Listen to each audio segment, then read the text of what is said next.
Olá, gente, boa noite. Enfim, estamos chegando aqui à última aula do curso, né? Queria, mais uma vez, pela quinta vez, né, agradecer a todos vocês que estão presentes aqui.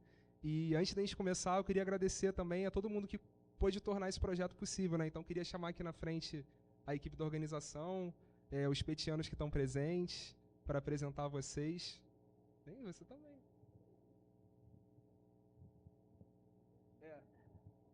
Bem, Bianca também, Enfim, galera que está presente aqui, mas tem outros que não estão presentes, mas enfim, agradecer primeiramente a professora Bianca Bonente, nossa tutora, professor Hugo Correia, que ajudou a gente a organizar desde o princípio, enfim, algumas pessoas não estão presentes, a Isadora Lopes, agora os integrantes do PET, né?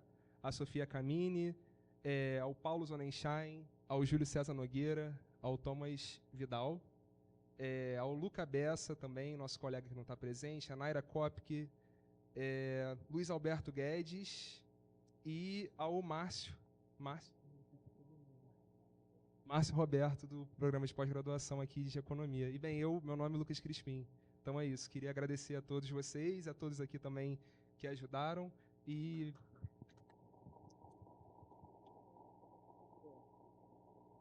agradecer também, deixar aqui, né, posteriormente, né, os agradecimentos novamente aos professores que já participaram, né?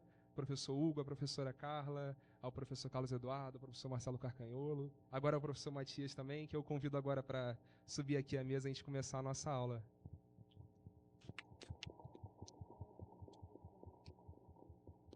Com certeza. A Escola de Serviço Social, os funcionários que permitiram a gente aqui estar utilizando o espaço.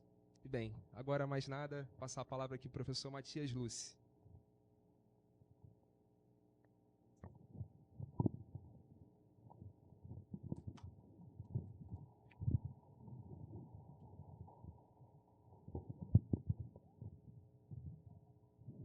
Alô, se escuta bem? Sim?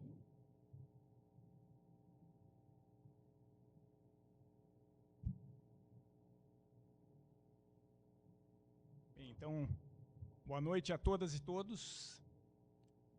Muito bom estar aqui com vocês. Queria agradecer inicialmente a Bianca Bonente pelo convite, agradecer ao Programa de Educação Tutorial em Economia aqui da UF, e a oportunidade de estar nesse ciclo sobre teoria marxista da dependência, numa conjuntura tão fundamental para todos nós, onde nós temos desafios muito difíceis, que é enfrentar uma conjuntura de ofensiva neofascista no Brasil e em várias partes do mundo, e precisamente a teoria marxista da dependência ela vem a se apresentar e se confirmar, e eu acredito que esse curso tem demonstrado justamente esse propósito, como uma das contribuições mais fundamentais para nós compreendermos com rigor o terreno em que acontecem as contradições de classe, o terreno em que acontecem as relações de exploração e superexploração na realidade social, na realidade histórico-concreta dos nossos países da América Latina. Os nossos países são países de capitalismo dependente, que não é um outro modo de produção, mas é uma realidade marcada por contradições adicionais que regem as nossas formações econômico-sociais. E ao se apresentarem essas contradições adicionais, elas colocam desafios adicionais também do ponto de vista das transformações estruturais tão urgentes que precisam ser realizadas nos nossos países, ainda mais na presente quadra histórica. Então, quero dizer da minha alegria de estar aqui com vocês, dividindo a mesa desse curso, a oportunidade desse debate. E o tema que me coube hoje é o tema dos padrões de reprodução do capital. Vocês que têm comparecido a várias jornadas aqui, esta já é a quinta aula do curso, eu pensei uma fala aqui tanto voltada para quem está tendo contato pela primeira vez com a teoria da dependência, ou melhor, a teoria marxista da dependência, quanto para quem já é pesquisador, pesquisadora dentro desse programa de pesquisa. Espero conseguir com êxito, de alguma maneira, transitar na linguagem se não, também vou estar disponível depois no momento dos debates, no momento dos questionamentos. Bem, seria interessante retomar, vocês certamente, né, são sabedores de que a teoria marxista da dependência ela foi fundada, né, por 3 grandes intelectuais brasileiros. Nunca é demais repetir, digamos, essa informação também para o público que vai estar nos escutando depois na divulgação dessa atividade, né?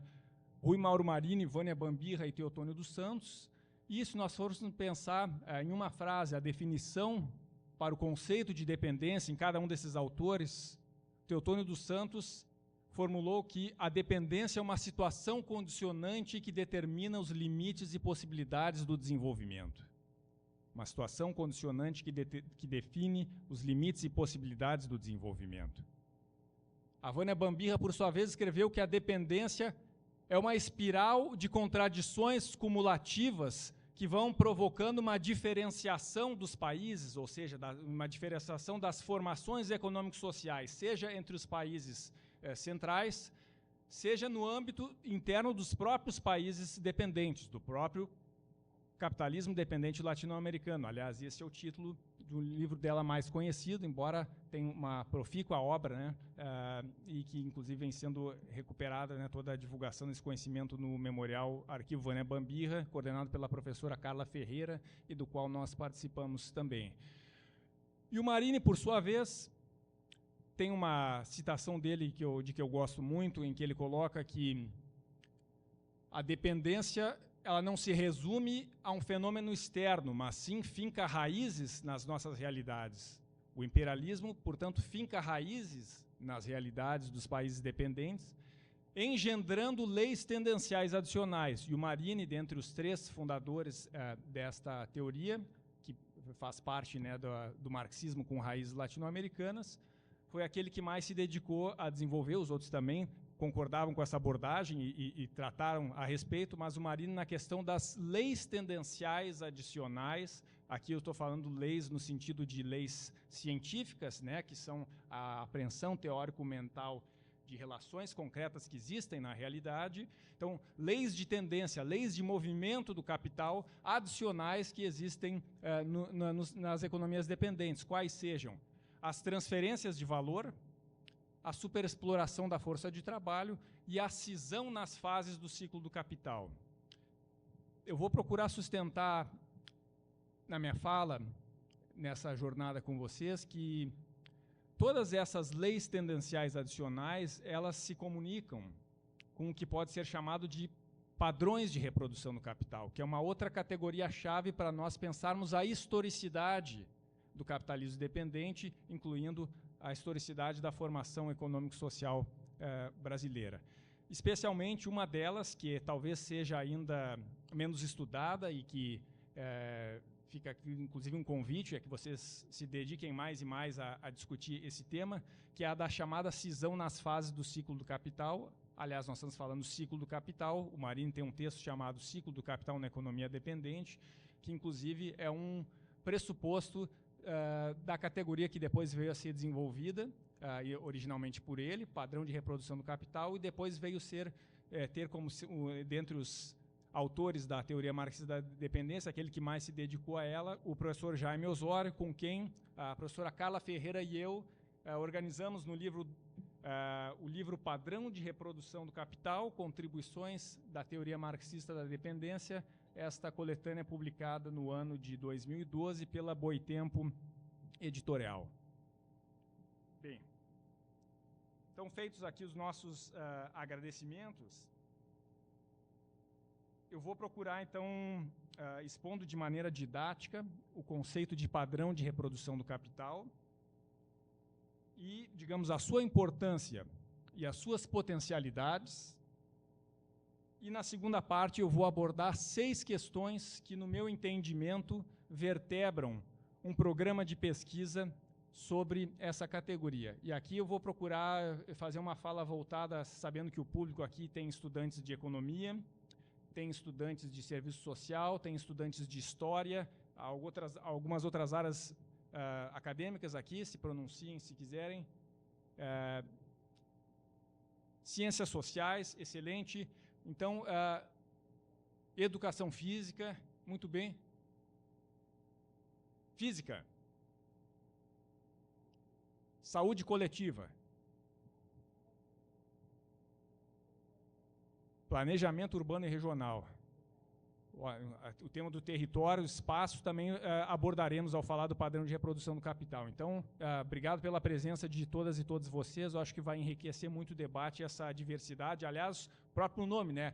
Universidade, né? Universitas multiplex, né? Digamos, essa diversidade de saberes, esta casa do saber, que deve ser o espaço, a universidade pública, e a importância dela para discutir os grandes temas e construir conhecimento e alternativas para os grandes problemas da nossa sociedade, pelas transformações estruturais necessárias.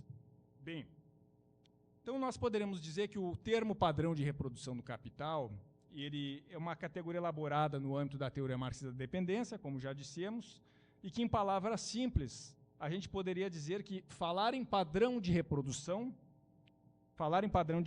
é fazer a série de perguntas a seguir.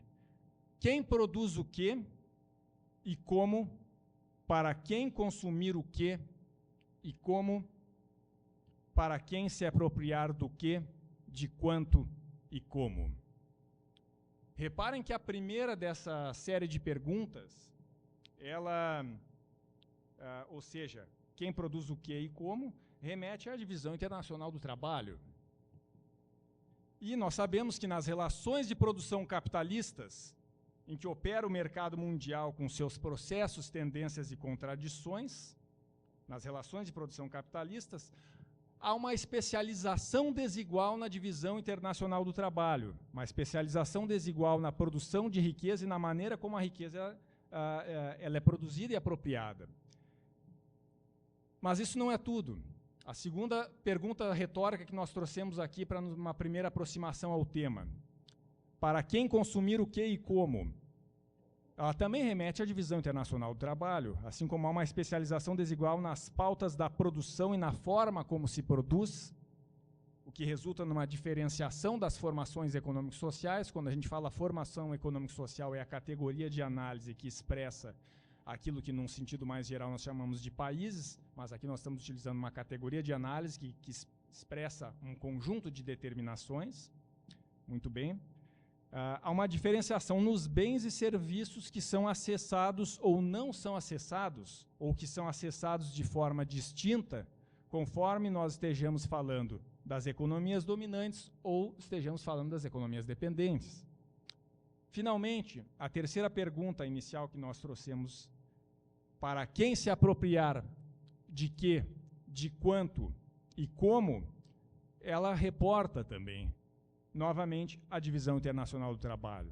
Quer dizer, alguns capitais e economias se apropriam de maior quantum de valor do que outros capitais e economias, que transferem valor sob relações de desenvolvimento desigual, como vocês viram em aulas anteriores do curso, e em certas latitudes, como nos países de economias dependentes, como é a América Latina, a força de trabalho foi remunerada historicamente de maneira sistemática e estrutural abaixo do seu valor de reprodução, não somente em épocas de crise, mas, digamos, aqui se estruturando a superexploração como uma contraparte das transferências de valor que se acometem sobre as economias dependentes. Mas percebam que a divisão internacional do trabalho ela não envolve somente a produção de valores de uso e valor. Ela envolve a circulação. E a dialética entre produção e circulação, como bem demonstrou Marx no Capital, é a reprodução.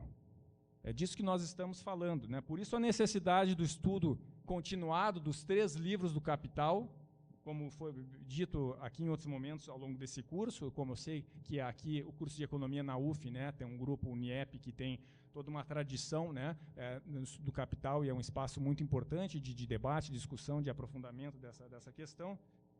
E por isso a obra magna de Marx, ela tem o seu livro primeiro com o título Processo de Produção do Capital, o seu livro segundo, O Processo de Circulação do Capital, e o livro 3 se chama O Processo Global da Produção Capitalista. De maneira que, para nós compreendermos o alcance da categoria padrão de reprodução do capital, é preciso ter bom conhecimento sobre o que é a reprodução do capital. Então, o primeiro conselho, né, destacando mais uma vez aqui, estudem o capital como, digamos, uma agenda permanente, continuada, e não apenas partes deles, mas os seus 3 livros. Isso faz muita diferença na hora de conhecer os meandros do mundo que nós vivemos e das transformações urgentes que precisam ser realizadas, e é pressuposto, evidentemente, para uma boa compreensão, uma boa apreensão da teoria marxista da dependência, incluindo o conceito de padrão de reprodução do capital. Muito bem. O processo de produção, ou melhor, o processo de reprodução do capital, ele abrange muito mais do que a acumulação.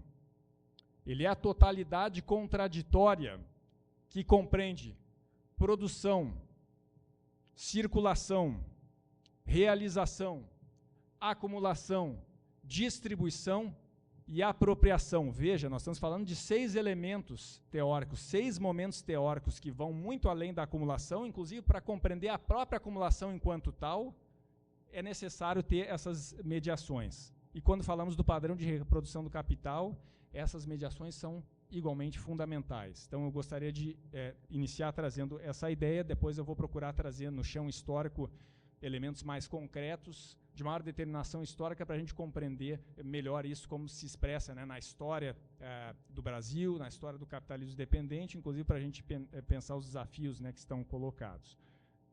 Pois bem, aqui a gente pode também recordar que Marx, na introdução de 1857, a introdução dos Grundrisse, os manuscritos de 1857-58, que também veio depois a compor a introdução de contribuição à crítica da economia política, Marx fundou uma nova ciência que buscava justamente estudar a dialética produção, distribuição, consumo. E a produção, distribuição, consumo pressupõe todos esses outros demais momentos para pensar, digamos, essa dialética que vai justamente compor a reprodução do capital. Agora, quando nós chegamos à categoria padrão de reprodução do capital, nós estamos diante de perguntas adicionais, ou seja, nós estamos pensando as formas que a reprodução do capital assume no tempo e no espaço, e aqui especialmente nessa agenda de pesquisa, pensando o capitalismo dependente, né? Então, ou seja, como o capital se reproduz nas formações econômicos sociais dos países dependentes. Existem determinações adicionais em relação ao capital em geral, e insistindo, que implicações elas trazem sobre as condições de vida e trabalho e para a organização do espaço territorial, sobre as características do poder do Estado, na dinâmica da política, para transformações estruturais e assim por diante. Percebam o conjunto de determinações que essa categoria ela implica para a gente pensar e, ao mesmo tempo, permite fazer a mediação para acessarmos. Aqui eu gostaria de retomar uma formulação, inclusive, que o Jaime Osório trouxe no capítulo Padrão de Reprodução do Capital, uma proposta teórica, no livro que nós organizamos conjuntamente com ele e com Carla Ferreira, em 2012, quando ele coloca aqui na introdução dos Grundrisse, Marx, de certa maneira, apresentou ali, digamos, o seu plano de trabalho e considerando diferentes níveis de determinação histórica ou complexos de complexos que compõem a realidade social, nomeadamente modo de produção capitalista, mercado mundial, formação econômico-social e conjunturas. Ora, a categoria padrão de reprodução do capital veio justamente se inscrever como uma categoria que ainda não havia sido desenvolvida e que permite acessar as mediações, permite integrar a análise do mercado mundial, ou seja, a divisão internacional do trabalho, e as características das formações econômicas sociais, ou seja, de cada economia dependente, de cada país dependente, em conjunturas concretas. E aqui eu diria mais, isso é, digamos, uma formulação que eu tenho pensado, né, como pesquisador no âmbito dessa seara, nós poderemos entender os padrões de reprodução do capital, inclusive, como expressando macroconjunturas históricas, que são mais alargadas do que a conjuntura política mais imediata, que tem maior plasticidade, ao passo que as macroconjunturas históricas elas têm uma série de outras determinações que a gente vai ter a oportunidade de falar a respeito. Até aqui tudo bem? Podemos prosseguir nesse ritmo? Certo. Bom. Pois bem, vejam desde logo a importância dessa categoria de análise, que permite, então, acessar níveis de complexidade histórica que existem entre o mercado mundial e as conjunturas. E a categoria do padrão, ela tem como fontes, né, originalmente, os ciclos do capital estudados por Marx no livro 2 e também os chamados esquemas de reprodução, para além das polêmicas sobre os esquemas de reprodução, mas pensar a dialética, valor de uso e o processo de valorização, que foi muito estudado, especialmente por Marini, num artigo chamado Mais-Valia Extraordinária e Acumulação de Capital, que foi um texto que ele apresentou na prova de títulos, né, prova de conteúdo de títulos para o cargo de professor titular da Faculdade Nacional de Economia na UNAM, e é talvez o texto mais difícil do Marini, e é um texto extraordinário. Cada leitura se descobre um novo recôndito dessa discussão, é um texto realmente fenomenal. Quem não conhece ainda recomendo que aprofunde na sequência de ler o texto O Ciclo do Capital na Economia Dependente. Mas em seguida eu vou trazer exemplos mais concretos para a gente compreender, digamos, essa atuada, né, que nós estamos iniciando, digamos, uma fala num nível mais abstrato, mas ninguém se preocupe com isso, caso esteja esperando, né, como a gente verifica, como observa o padrão de reprodução do capital na nossa realidade histórica, porque é justamente o que eu vou tratar em seguida. Bom, então, o padrão nós podemos dizer ainda que ela procura acessar os rastros, podemos dizer assim, as pegadas que o capital deixa no seu movimento oriundo da sua pulsão por autovalorização, né?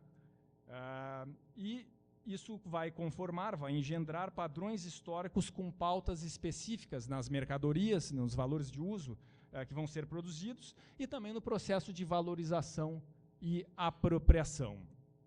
E ele dá conta de responder interrogantes mais abrangentes do que somente a acumulação. Porque se volta, né, como nós dizíamos, ao estudo da dialética entre produção e circulação, e que abrange, dizemos mais uma vez, produção, circulação, realização, acumulação, distribuição e apropriação.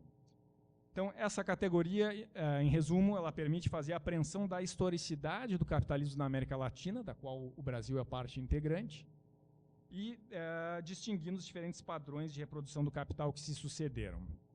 Eu vou dar um exemplo concreto que isso vai se materializar melhor para nós nesse momento aqui da minha exposição, antes de eu passar a segunda parte, onde eu vou falar de 6 temas, digamos, na agenda de pesquisa sobre os padrões de reprodução do capital que eu preparei para a nossa discussão aqui nessa noite. Estudantes de História, quem é do curso de História que está aqui, levante a mão, por favor.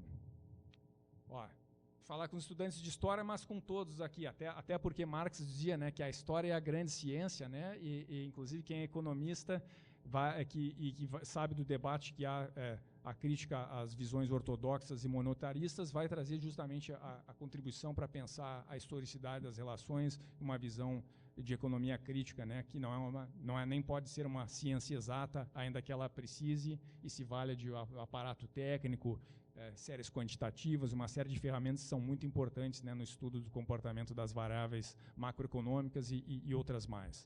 Pois bem, nós poderíamos pensar aqui o Brasil no Segundo Império e também na República Velha, ou seja, o Brasil entre 1840 até a crise de 1929. Durante esse período, nós tivemos a vigência daquilo que vai ser chamado de padrão agroexportador de reprodução do capital. O Brasil se tornou o maior produtor mundial de café, e as exportações brasileiras de café contribuíram para que nos países do capitalismo central houvesse junto com outras mercadorias exportadas pela América Latina, para que houvesse uma especialização dos países que despontavam na Revolução Industrial, que eles se especializassem na produção de bens industriais, liberando força produtiva do trabalho no campo, mas não somente isso, contribuindo para que essa oferta abundante de alimentos e matérias-primas a preços baratos, elas passassem a influir na determinação do valor da força de trabalho. permitindo, portanto, a desvalorização real do valor da força de trabalho, permitindo, portanto, aquilo que Marini chamou em dialética da dependência, da passagem do eixo da acumulação baseado na mais-valia absoluta para a mais-valia relativa, que não é a supressão da mais-valia relativa, e sim uma mudança no eixo da acumulação que está sendo, está acontecendo. Ora, o café era um bem de luxo antes, que era consumido pela nobreza da Europa. O trabalho escravizado no Brasil e depois o trabalho sob formas híbridas na transição das relações de escravidão para o trabalho assalariado, ele proporcionou que esta mercadoria, ao se tornar um bem produzido massivamente, passasse a mudar a sua própria função no âmbito do capitalismo que ia, se complexificando e comparecendo na cesta de consumo da classe trabalhadora. Nós podemos ler, por exemplo, um importante cronista da Paris, em tempos da Revolução Industrial, chamado Louis Sébastien de Mercier, que narrava a cena em que o café era consumido pela classe operária parisina e, junto com a sopa, né, que tomavam e aguentavam o dia inteiro de pesadas jornadas de trabalho, ou seja, um energético que vai ser, inclusive, se tornar o símbolo, né, da sociedade capitalista e o seu ritmo de vida, junto com o relógio. E podemos pensar também, por exemplo, um anúncio publicitário nos Estados Unidos em que dizia o seguinte: café, um insumo para a eficiência na fábrica. Ou seja, a classe capitalista estadunidense estimulava a compra de café e que essa mercadoria passava a ter uma função, inclusive, para nessa questão toda que nós estamos pensando, mas, do ponto de vista aqui da teoria do valor, ela vai comparecer, né, como um bem de consumo necessário que vai permitir a desvalorização real do valor da força de trabalho. Enquanto isto acontecia, aqui se impunha, nestas latitudes, um regime de superexploração, como a contraparte daquele mesmo processo que acontecia. E uma cisão entre o mercado externo e o mercado interno, que é uma categoria que foi desenvolvida no âmbito da teoria marxista da dependência, que não deve ser confundida com o dualismo estrutural da CEPAL, que era justamente criticado, mas sim ver isso de maneira dialética e aprofundando isso na nossa realidade. Vamos pensar o padrão de reprodução do capital seguinte, quer dizer, o padrão de reprodução do capital durante o processo de industrialização dependente, que apresentou duas subfases, depois eu vou comentar a respeito. Mas, após o período da chamada substituição de importações durante a era Vargas, em que a chamada indústria de bem-salário, vão ser os bens que vão se destacar, vestuário, calçados, alimentos e bebidas, ou seja, aqueles bens que comparecem na cesta de consumo dos trabalhadores expandindo um mercado interno de consumo de massas. Quando, por volta de 1950, chega na fase da produção de máquinas para fazer máquinas com a indústria de bens de capital, uma coisa era você produzir determinados bens de consumo que não exigiam uma maior composição orgânica do capital ou uma maior, uma tecnologia mais sofisticada que podia ser feito dentro dos limites, né, do que a dependência comporta e permite. Mas quando chega nesta fase, na década de 1950, isso vai esbarrar em novas contradições. E essa questão veio a se apresentar justamente na nossa realidade histórica. Nós podemos pensar o seguinte: o Brasil, entre 1950 e 1970, já aqui pensando no período da ditadura empresarial militar, se tornou um dos 10 maiores produtores mundiais de automóveis, porém sem produzir o motor do automóvel. Então, produzia café, mas não fazia o trânsito, a passagem do eixo da acumulação baseado na mais-valia absoluta para a mais-valia relativa. Produz carro, passou a produzir carro, mas não produziu os motores. Aliás, a Fábrica Nacional de Motores, criada durante o segundo governo Vargas, inicialmente para produzir caminhões, a FENEME, ela depois foi privatizada durante o governo Juscelino Kubitschek e depois desnacionalizada durante o governo Costa e Silva, na ditadura, vendida para a multinacional Alfa Romeo. Então, aqui nós vemos algumas contradições, inclusive, que várias cadeias produtivas vão enfrentar na realidade do capitalismo dependente. Mas aqui nós temos uma cisão que se provocava entre a esfera alta da produção e consumo, porque o automóvel ainda hoje é um bem de consumo suntuário, ainda que um trabalhador possa ter automóvel, inclusive como meio de transporte, inclusive para dirigir Uber sob condições de superexploração. Mas, digamos, um automóvel não é um bem que se compra economizando alguns salários, né? Não é um bem que comparece na cesta de consumo da classe trabalhadora. Por isso que, para todos os efeitos, ele deve ser caracterizado como um bem suntuário e não como um bem salário. Isso tem uma consequência, né, de como isso se irradia para o conjunto da economia, uma economia que vai se especializar na produção de determinados bens em detrimento de outros. Isso vai ter efeitos também nas relações de distribuição e apropriação. E basta a gente ver a questão dos problemas de mobilidade urbana que existem em economias como as nossas, inclusive para pensar o tempo de deslocamento casa-trabalho, que aumenta o desgaste físico, e também a própria questão ecológica que está envolvida nisso. Mas isso não é tudo. Vamos pensar o padrão exportador de especialização produtiva que despontou a partir do final da década de 80, início da década de 1990, com o capitalismo neoliberal, ou seja, o período da chamada financiarização. A economia brasileira, ela, a partir daquelas décadas, né, a partir da década de 70, se tornou uma das maiores, se tornou a maior praça financeira da América Latina, a seu modo dependente e subordinado, mas, ao mesmo tempo, o país com a maior dívida da América Latina, endividado por grandes bancos privados e com sacrifícios enormes que vão recair sobre o orçamento público e que são consequências que impactam na questão social. Isso também é uma outra contradição que vai comparecer a gente pensando a cisão nas fases do ciclo do capital. Então, eu trouxe 3 exemplos concretos para a gente ver a importância e o alcance dessa categoria. Depois a gente pode ver outras expressões concretas dessa realidade, mas porque eu queria trazer, digamos, esse terreno de discussão para aquilo que eu preparei para o nosso debate na noite de hoje. E nós preparamos para o debate exatamente 6 temas na agenda de pesquisa sobre o padrão de reprodução do capital. Então, esses temas são os seguintes. Em primeiro lugar, a questão da periodização, que eu já referi um pouco, depois posso trazer mais aspectos. A questão função dinheiro mundial, que também é chamada da questão da moeda, é um debate que tem surgido ao se pensar a atual fase do capitalismo dependente, em meio à financiarização, o atual caráter da dependência. A questão do espaço territorial ou da diferenciação das formações econômicas sociais, pensando os padrões de reprodução do capital. A questão das mediações entre o mercado mundial e os padrões de reprodução do capital. E, finalmente, a questão das mediações entre o Estado e a política, e a própria questão da mudança de padrão de reprodução do capital. Então, esses são alguns dos temas que eu vou trazer aqui para o nosso debate, e depois a gente conversa no momento das perguntas.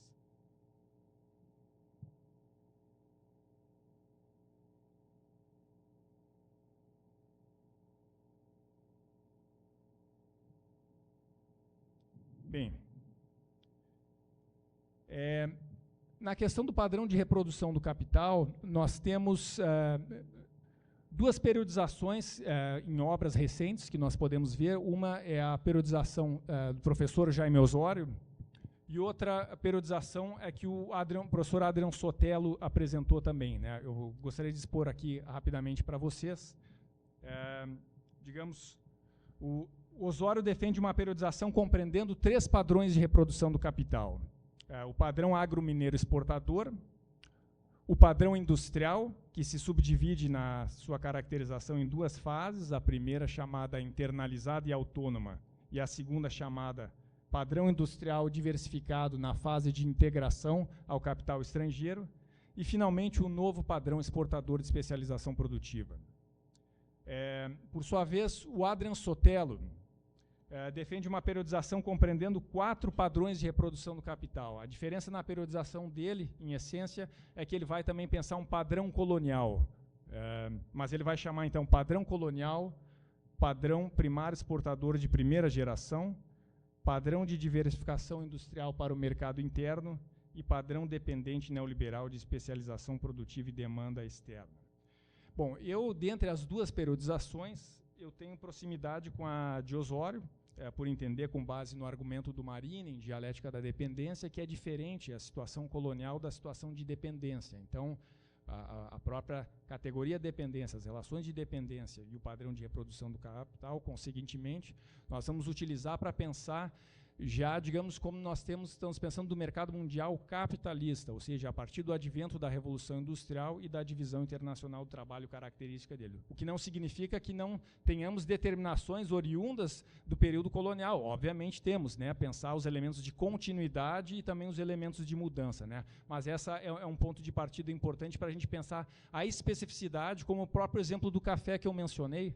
Inclusive, nós tivemos relações escravistas, o auge do escravismo no Brasil foi no pós-colônia.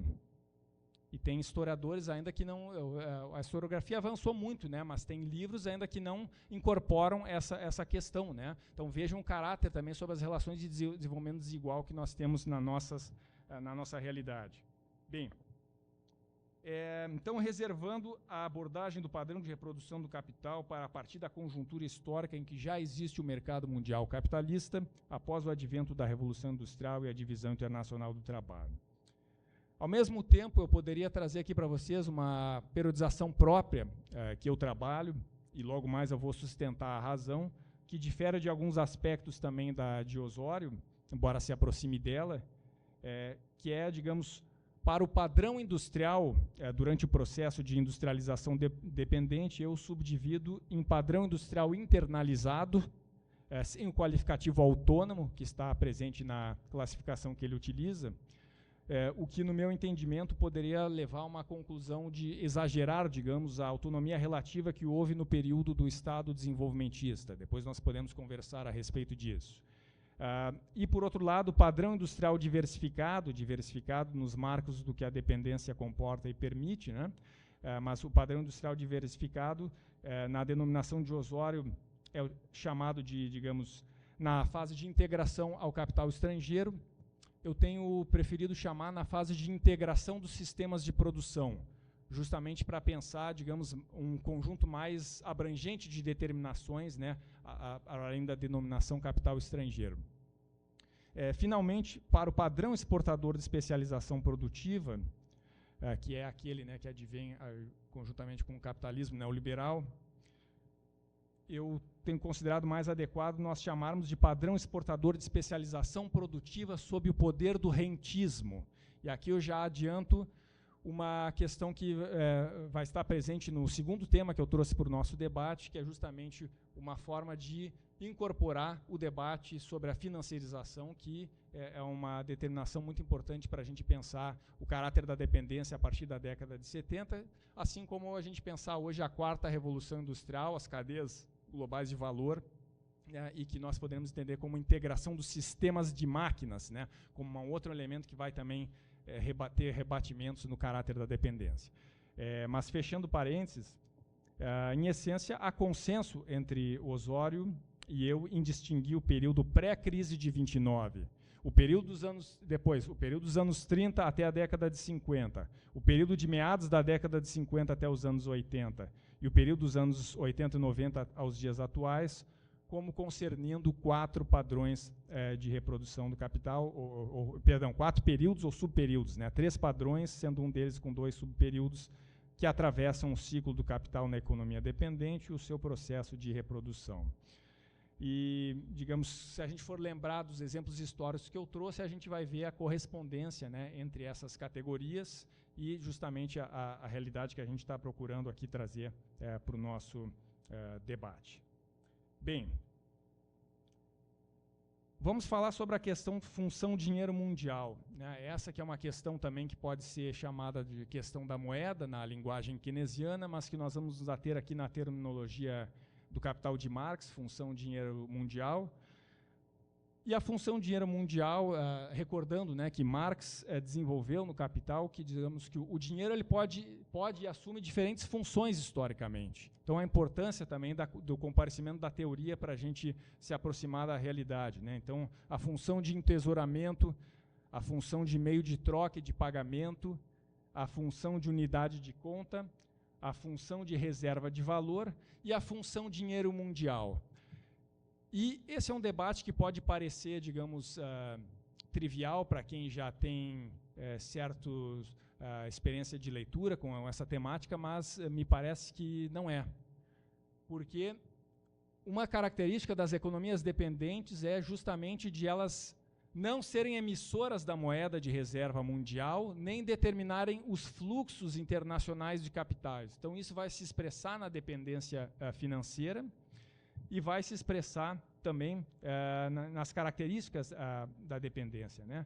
E aqui eu começo recordando, trago um episódio que aconteceu conosco. No ano de 2012, nós estávamos num debate de lançamento do livro Padrão de Reprodução do Capital, na Fundação de Economia e Estatística do Estado do Rio Grande do Sul, e um economista amigo nosso veio nos indagar onde comparecia a questão da moeda para pensar a abordagem do padrão de reprodução do capital, uma vez que é uma abordagem que ajuda a entender a especialização desigual na divisão internacional do trabalho, mas como entender isso quando se pensa a questão da moeda, ou diríamos, a questão função dinheiro mundial. E esse é um tema que, digamos, é uma agenda de pesquisa fundamental e que voltamos a ter contato com ele quando recordamos aqui em 2018, eu estava com o Marcelo Carcanholo participando remotamente de uma banca de pós-graduação da Universidade Federal de Uberlândia. Os membros da banca eram a professora Marisa Amaral e o professor Niemeyer Almeida Filho. E a mestranda, na época, buscava fazer uma análise, né, digamos, como poderia ser incorporada a questão da financiarização na abordagem do padrão de reprodução do capital. Ela apresentou ali o seu caminho, foi aprovada, bem aprovada pela banca, e eu queria também apresentar aqui o meu próprio caminho, não sei se ela vai estar de acordo conosco, mas que é esse caminho que eu referi alguns minutos atrás, ou seja, pensar padrão de reprodução do capital que vige desde a década de 1990 como o novo padrão exportador de especialização produtiva sob o poder do rentismo. E reparem o seguinte, se padrão exportador de especialização produtiva contempla, essa terminologia, se ela contempla o incremento da participação de matérias-primas e produtos semi-elaborados e a presença ainda de certos ramos da indústria de transformação que coabitam a composição setorial do PIB, por exemplo, o Brasil, quer dizer, todo o debate que vem sendo feito, né, sobre o incremento da reprimarização na pauta do comércio exterior brasileiro, com mercadorias como soja, minério de ferro, cana-de-açúcar e outros, mas que coexistem com a presença da indústria automobilística e da indústria aeroespacial na composição setorial do PIB, né? Então, essa realidade contraditória é justamente a que pode ser explicada, né, por esse novo padrão exportador de especialização produtiva, né? Ele é exportador, mas tem uma especialização produtiva onde persistem ainda alguns ramos do padrão industrial. Isso coloca desafios quando a gente pensa a necessidade da construção de um outro modelo produtivo através de um processo, né, de industrialização alternativo, que deve ser horizonte, para um processo de mudança estrutural. Agora pensando os desafios, né, para transformações estruturais da nossa sociedade. Mas o que eu dizia, então, a ampliação dessa definição com um complemento sob o poder do rentismo, porque ela dá conta de explicitar aquilo, aqui para citar colegas que fazem essa discussão no âmbito da Sociedade Brasileira de Economia Política, como a Leda Paulani com o debate sobre a plataforma de valorização financeira, o Marcelo Carcanholo com a discussão sobre a exponencialização do capital fictício, ou a Marisa Amaral com a discussão sobre a superexploração mediante expropriação financeira dos salários, 3 processos que marcam, podem ser entendidos como concernindo as tendências da financiarização, a gente consegue incorporar dimensões como essas no âmbito da categoria padrão de reprodução do capital. Esse é um caminho que eu estou trazendo aqui para o debate, depois para nós conversarmos.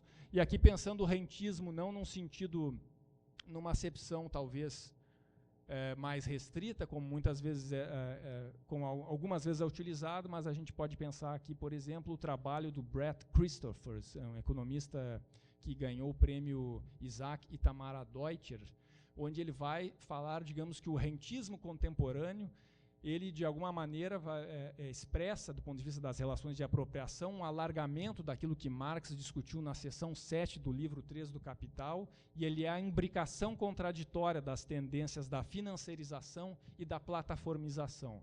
Se isso é verdade, a gente tem, digamos, uma mediação, uma noção que ajuda a entender como, digamos, a dinâmica da produção, contraditoriamente, na esfera da apropriação, nós vamos ter essas características e, de alguma maneira, permite enriquecer a abordagem do padrão de reprodução do capital para pensar esse tema.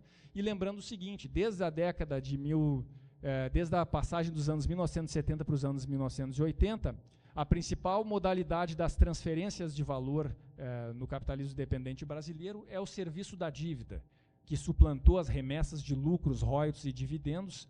E o serviço da dívida, embora possamos pensar, né, que os títulos da dívida pública, né, que na verdade não é uma dívida gerada para atender necessidades sociais, mas é um elemento que faz parte da própria lógica do capitalismo financiarizado, exacerbado, eles são, por excelência, a expressão do que se chamaria de capital fictício.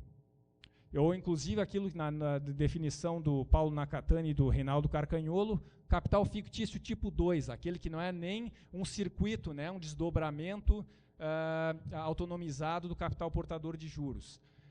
O que não significa dizer que esses títulos da dívida pública e essa lógica, a maneira como se apropriam-se desses lucros, que poderiam ser pensados como lucros financeiros, mas que a categoria rentismo, nessa acepção, permite ver, porque, na verdade, há quantum de valor que é expropriado da classe trabalhadora a partir do fundo público, que flui para as mãos do Estado a partir da arrecadação tributária, e nós sabemos que permanece sendo um grande desafio, que é tributar, taxar as grandes fortunas do nosso país, que estava presente ali na vontade do Constituinte de 88, mas que, digamos, ainda os desafios estão correndo. Eu estou esperançoso que possamos avançar na pauta nesse momento, né, a vontade política do presidente Lula nessa discussão, mas nós precisamos ver a correlação de forças, e essa é uma pauta muito importante nessa questão também, diante do Congresso, com seu caráter ultraliberal, neoconservador, para a gente implementar a pleno, né, essa medida que é tão importante. Mas eu dizia, então, essa discussão ajuda a compreender uma das determinantes disso.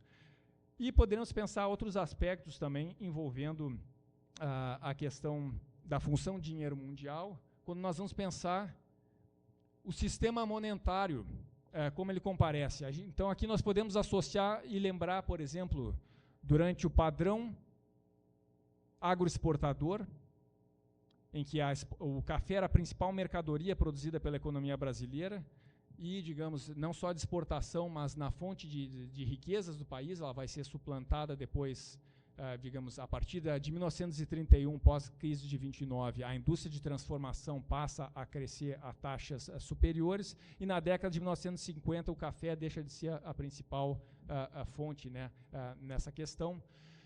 Mas eu dizia isso porque podemos lembrar que o Convênio de Taubaté, que foi celebrado no ano de 1906, um pacto da classe dos cafeicultores, que continha no seu âmbito uma caixa de conversão, que tinha, por um lado, um objetivo de ter mecanismos estabilizadores frente a digamos, desequilíbrios no balanço de pagamentos, mas também que tinha um objetivo de garantir uma remuneração assegurada para os lucros, os ganhos exportadores dos cafeicultores, que vão justamente expressar essas relações de dependência. Agora, quando nós temos o padrão industrial internalizado, nós podemos pensar durante o período do processo de industrialização no padrão industrial internalizado, na sua fase internalizada, a instrução 70 da Superintendência da Moeda do Crédito, que é a instituição que precedeu o Banco Central, que previa múltiplas taxas de câmbio, exatamente para proporcionar a importação de máquinas e equipamentos e, ao mesmo tempo, proteger indústrias nascentes em relação a substitutivos externos, justamente para o Estado poder apoiar um processo de industrialização a partir dos objetivos que estavam colocados dentro digamos, da coalizão política que havia naquele momento, naquele bloco no poder. Já a partir dos anos 1950, quando começa uma transição para padrão industrial diversificado na fase de integração dos sistemas de produção, a partir já do governo JK, né, e depois, antes disso, no governo Café Filho, e com auge disso depois na ditadura empresarial militar.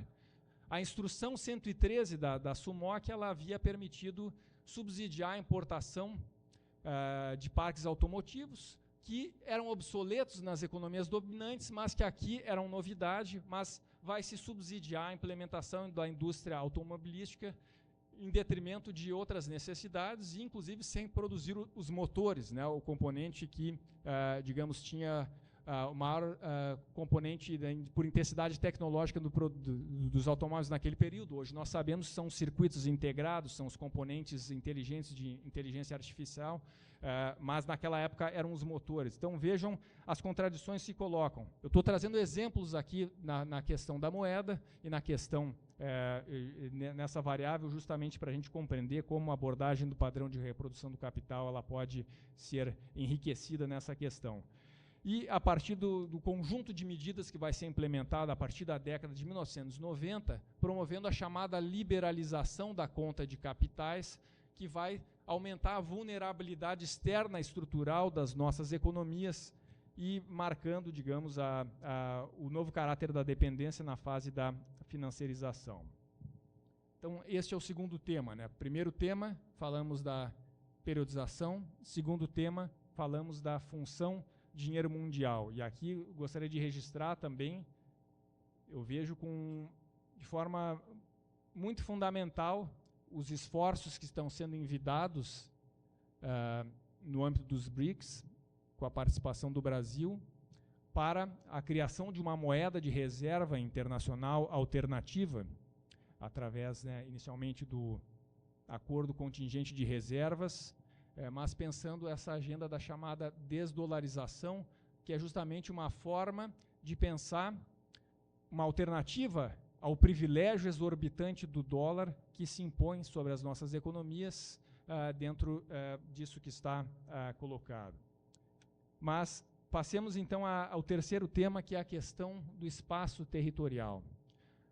Quem conhece o livro Capitalismo Dependente Latino-Americano, da Vânia Bambirra, vai recordar quando ela apresenta uma tipologia da industrialização dependente, e ela fala de países que não experimentaram nenhum processo de industrialização na nossa realidade latino-americana. Aqui nós podemos mencionar os casos do Haiti, o caso do Paraguai.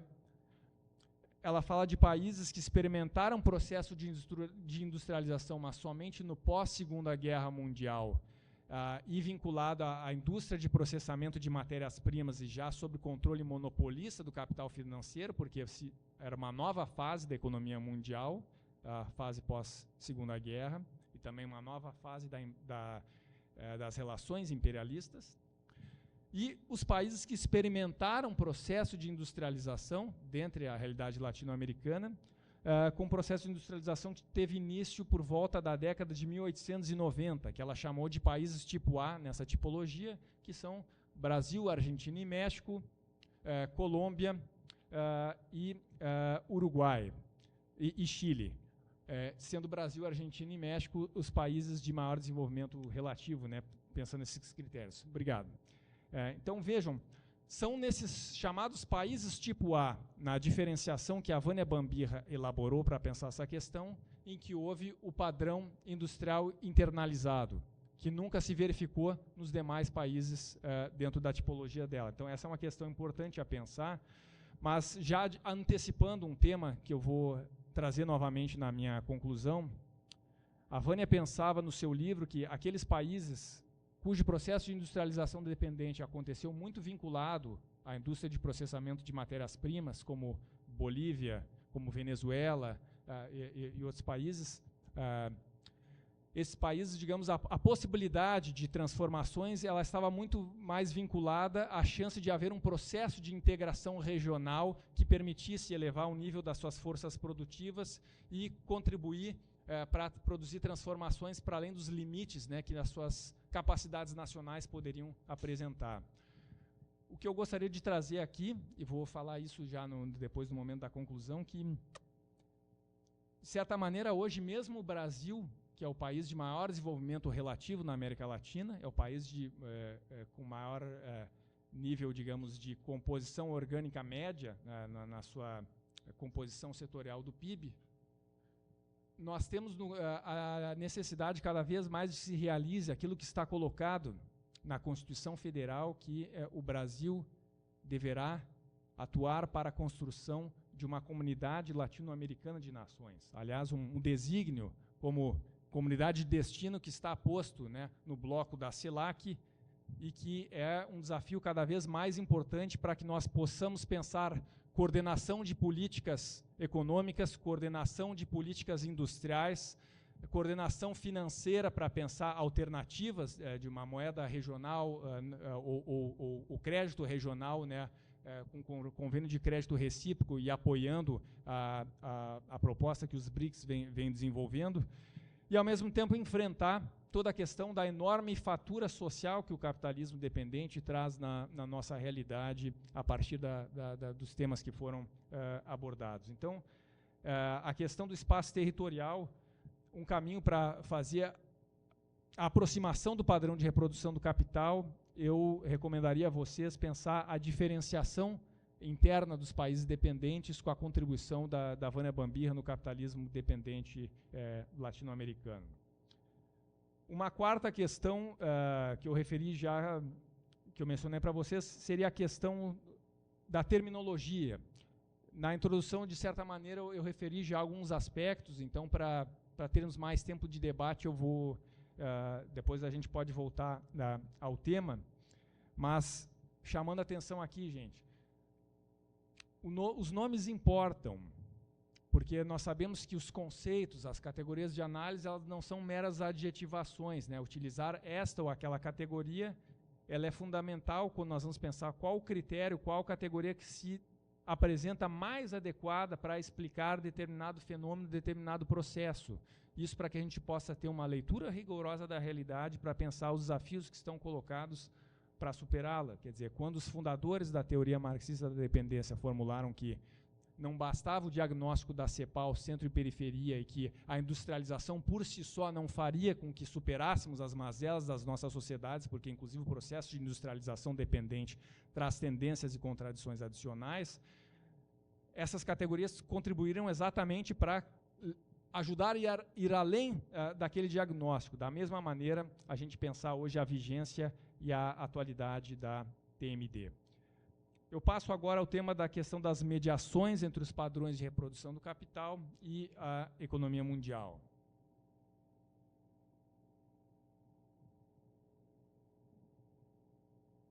Eu indicaria para vocês três elementos para a gente buscar acessar essas mediações, né? Seja pensar a necessidade de estudar as fases do mercado mundial, que é outra maneira de dizer as fases da divisão internacional do trabalho, as fases do imperialismo que estão vinculados a isso, mas quando a gente fala em imperialismo contém elementos adicionais ao mercado mundial, inclusive eu gosto de pensar, digamos, a contraparte política disso, e lembrando que a gente pode apenas separar analiticamente, mas isso é uma dialética, o mercado mundial capitalista e o sistema interestatal, quando a gente está pensando nas relações, né, os poderes, os estados, enfim. Então, a divisão internacional do trabalho no mercado mundial, a questão das fases do imperialismo e as fases da revolução industrial. E esses três elementos, eles andam juntos, né, quando a gente vai pensar como isso comparece produzindo tendências, processos, tendências e contradições. E a gente poderia trazer ainda um quarto elemento, que é o das ondas longas de desenvolvimento capitalista, que é uma abordagem que foi desenvolvida por vários autores, mas, digamos, ela ganhou maior densidade teórica com Ernest Mandel. Ernest Mandel era um autor estudado por Marini, inclusive quando Marini vai analisar como no pós-Segunda Guerra Mundial há uma aceleração do tempo de rotação do capital fixo e que vai modificar a divisão internacional do trabalho de forma piramidal. E, digamos, as ondas longas também são uma outra mediação fundamental para a gente pensar a relação disso com os padrões de reprodução do capital. Então, esse é um outro tema que eu traria para o nosso debate. E, Finalmente, mas não menos importante, a questão das mediações entre o padrão, a política e o Estado. Vejam que as evidências históricas elas permitem que a gente conclua que cada padrão de reprodução do capital engendrou uma determinada forma de Estado, embora nós possamos ter mais, digamos, uma variedade de formas. O que eu quero dizer com isso? A política ela tem maior plasticidade em relação à economia. E um desafio, muitas vezes a gente vê em análises, em bancas, de teses, em debates, é confundir o nível de abstração do padrão de reprodução do capital com o nível de abstração da forma de Estado e com o de bloco no poder, quando, na verdade, são diferentes categorias que confluem, que apresentam mediações, mas que não se confundem, né? Se não, vejamos. Se nós formos pensar o padrão agroexportador, durante o período o padrão agroexportador, na realidade brasileira, vigiu uma forma de Estado que foi o Estado oligárquico. E o Estado oligárquico, a gente pode pensar aqui desde o Segundo Império, desde 1840 até 1929, até a Revolução de 30.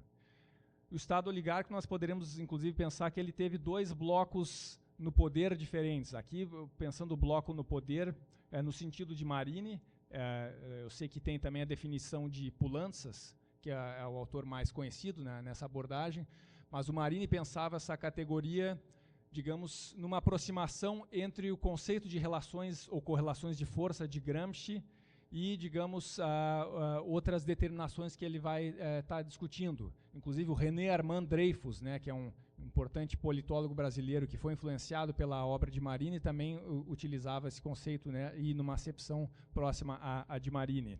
Mas nós podemos pensar o Estado oligárquico, ele teve o bloco liberal conservador do Segundo Reinado até 1889 e o bloco liberal oligárquico, que vai da República Velha até 1889. O Estado desenvolvimentista, nós poderemos nominá-lo como bloco nacional reformista, na definição do Dreyfus, que é o período da Era Vargas até 1964. A ditadura militar empresarial, que o Marini definiu como bloco burguês militar, de 1964 até 1985. E depois, o Estado neoliberal, onde nós temos três blocos no poder diferentes. O bloco neoliberal, com governos Collor e FHC, o bloco neodesenvolvimentista, com os governos Lula 1 e 2 e o governo Dilma, e o bloco ultraliberal neoconservador, instaurado com o golpe de 2016, os governos Temer e Bolsonaro, e cujos impasses, nós poderíamos dizer, nós encontramos inclusive ainda hoje, né, em que o governo do presidente Lula, e o presidente Lula que, digamos, vem enfrentando uma ofensiva neofascista, nessa situação em que nós temos um impasse que se instaurou no país, onde um governo de frente ampla encontra dificuldades para construir um novo bloco no poder diante da situação que está posta, né, sobre, digamos, a crise do presidencialismo de coalizão sob a égide do orçamento secreto. Isso também tem relação com a questão do padrão de reprodução do capital, suas características no capitalismo dependente. Então, mas, digamos, nós estamos aqui pensando, vejam quantas mediações nós podemos pensar para articular o padrão de reprodução do capital e, digamos, as determinações que ele traz diante das questões que estão colocadas. Então, me parece, aqui já chegando para a conclusão, os desafios que nós temos hoje, em tempos de neofascismo, são desafios enormes, e a teoria marxista da dependência, incluindo a categoria do padrão de reprodução do capital, ela permite compreender que na nossa realidade histórico-concreta, onde predominam de maneira estruturante e estrutural essas características, elas colocam desafios adicionais para que nós podamos saldar a enorme dívida social que existe historicamente no nosso país. Então, é preciso pensar projeto de país, mas um projeto de país no sentido de que nenhum país hoje, isoladamente, poderá construir uma alternativa societária para as transformações estruturais. E com isso eu volto ao que eu referi alguns minutos atrás sobre a necessidade da integração regional.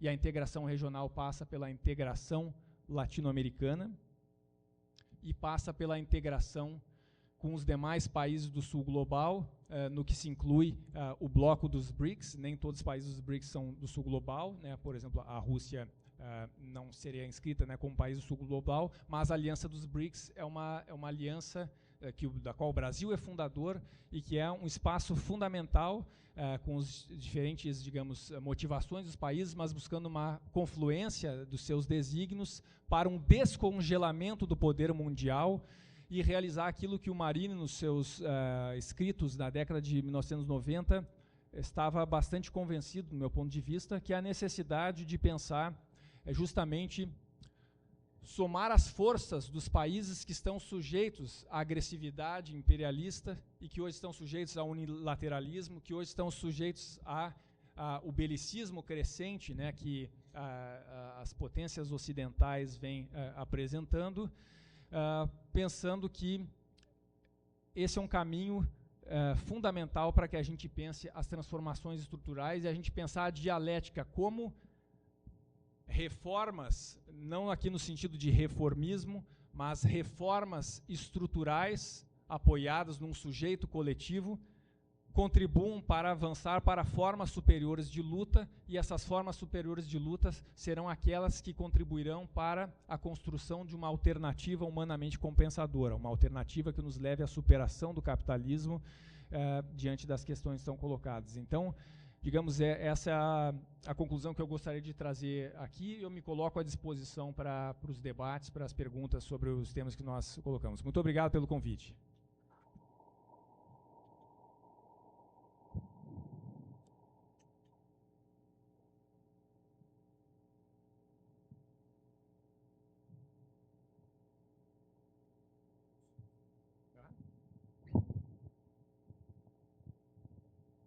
Então, boa noite, pessoal. Aqui agradeço primeiro ao professor pela exposição e agora vamos abrir o bloco de perguntas, né? Vamos colocar aqui 3, pode ser? 3 perguntas. Quem quer perguntar? Levanta a mão. Oi? Quem quiser perguntar, faz uma filinha aqui do lado. Ninguém? Bom, posso começar aqui então. Não? Não? Gustavo, não? Também. Não, então, vou utilizar aqui minha força da mesa, né, de estar na mesa, para começar. Bom, primeiro seria como articular essa questão que você trouxe aí agora, professor, sobre integração latino-americana e tudo mais, a categoria padrão de reprodução com outras que vêm surgindo nas teorias do imperialismo, né, como cadeias globais de valor-trabalho, especificamente da Inta-Suandi, que aqui nos debates que a gente está vendo, estão sempre trazendo questões relacionadas com John Smith e tudo mais, que dialogam com a teoria da dependência, né?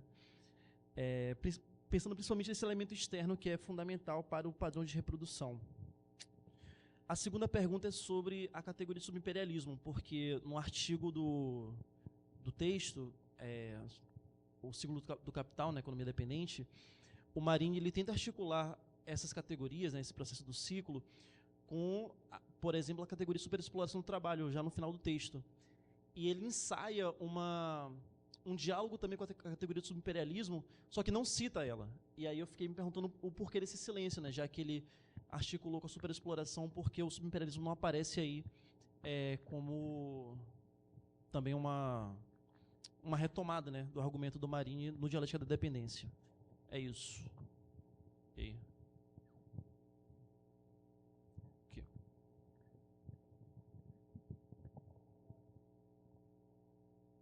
Boa noite, professor. Sou Rubens, de Ciências Sociais. É um rápido comentário e uma pequena pergunta. Eu estive essa semana, na verdade ontem, assistindo um documentário de 2 historiadores e traziam a informação de uma fazenda aqui perto, em Santa Rita de Jacutinga, não é longe não, perto de Juiz de Fora, não é longe. E ela é do século XVIII, foi construída em 1770 até 1805, que é um retrato vivo, cruel e realista da coisa da superexploração já naquela época, porque a masmorra está preservada até hoje, inclusive com aparelhos de tortura. A senzala, está tudo lá. A chamada Fazenda Santa Clara, fica ali em Santa Rita de Jacutinga, que está com... ela é mais de 200 anos e está com um processo de cair por abandono. E me fez ligar muito, me chamou muita atenção essa questão da superexploração. A minha pergunta o rentismo pode ser considerado um dificultador ou um obstáculo ou uma postura proposital contra o processo industrial nos países dependentes?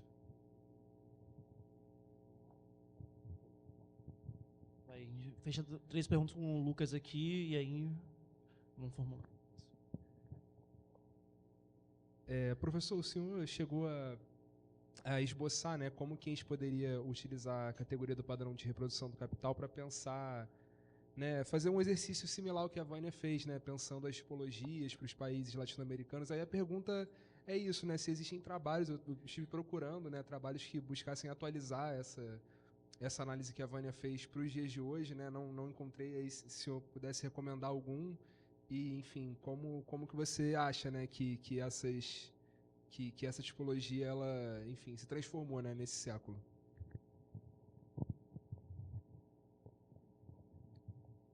Obrigado. Eu vou começar pela última pergunta, então. Talvez não indicar necessariamente um trabalho, há vários trabalhos que vêm debatendo esse tema a partir de vários pontos de vista, e o debate tem avançado, mas eu vou trazer uma consideração própria aqui nesse debate, que é um tema que eu tenho visto muito hoje na literatura acadêmica, que é o chamado da desindustrialização. A gente sabe que esse é um conceito que foi formulado de vários lugares, por vários autores, mas a gente pode referir o Pierre Salamá, podemos referir também um artigo de opinião do embaixador Rubens Recupero, que também pautou esse tema, e o próprio professor Márcio Postman, atual presidente do IBGE, também vem discutindo essa questão, inclusive diferenciando o que ele chama de desindustrialização precoce e desindustrialização madura, né? Nessa acepção, desindustrialização madura seria aquela de uma economia entendida como desenvolvida, ou uma economia avançada, uma economia, aqui dentro do debate sobre a dependência, nós chamaríamos uma economia central ou dominante, que, digamos, detém o poder tecnológico e, a partir de um determinado momento, transitou para os serviços. Vamos pensar os Estados Unidos hoje, inclusive com todo o tema que isso vem sido objeto, tido a resposta reacionária por parte do governo Trump, né? E a questão toda do movimento Make America Great Again. Eu penso que a intencionalidade dessa caracterização ela é correta, e eu concordo com a preocupação do professor Márcio Postman e de outros autores que colocaram esse tema. Eu talvez teria um outro caminho para responder essa mesma questão e não chamá-la de desindustrialização. Porque percebam que o fato de os serviços passarem a ocupar um espaço maior na composição setorial do PIB e em outros indicadores, em outras variáveis, isso pode espelhar uma determinada concepção, né, que quando se falava, muitas décadas atrás, do setor primário, setor secundário, setor terciário. Mas os próprios serviços, e tem vários autores que têm discutido esse tema, aqui no Brasil, talvez um dos que mais tem tratado dessa questão é o Ricardo Antunes, no seu livro O Privilégio da Servidão, o Novo Proletariado de Serviços, vai lançar mão do Capital de Marx, do livro 2, pensando na indústria de transportes, e pensar a indústria de serviços. E, de alguma maneira, nós podemos pensar que, inclusive, o agronegócio é agroindústria.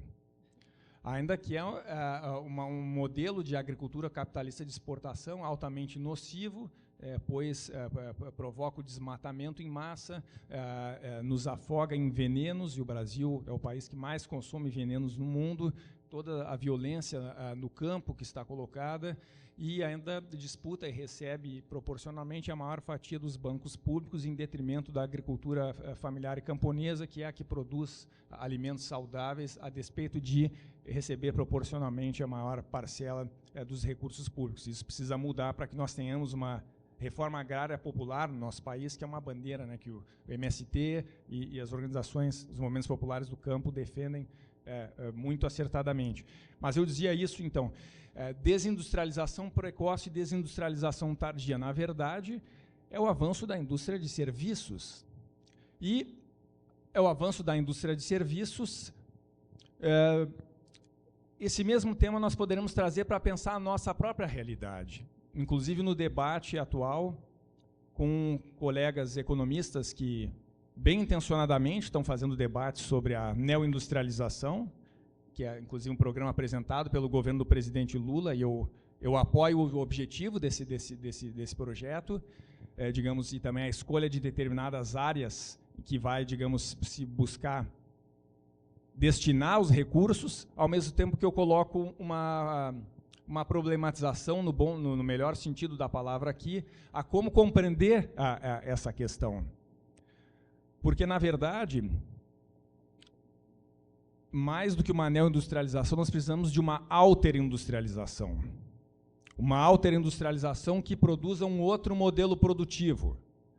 E, se nós não nos colocarmos essas perguntas, muitas vezes o diagnóstico ele pode levar a pensar que um projeto de industrialização que venha a ser buscado deva ser aquele em que se retome o que havia sido abandonado no período do desenvolvimentismo, como se aquilo fosse suficiente, ou que se busque trazer alguns elementos adicionais, como é o debate do neodesenvolvimentismo e do keynesianismo verde, como se isso fosse ser suficiente, né, a chamada estratégia da bifurcação, né, ou seja, ou decuplagem, como alguns autores vêm colocado, conforme se traduz o termo decoupling, né, e você buscar uma economia de baixo carbono, e aí com isso você vai conseguir atingir as metas do Acordo de Paris. Mas vários autores têm colocado que isso está para longe de ser suficiente. Então, na verdade, nós precisamos combinar num processo que nós poderíamos entender como de alterindustrialização,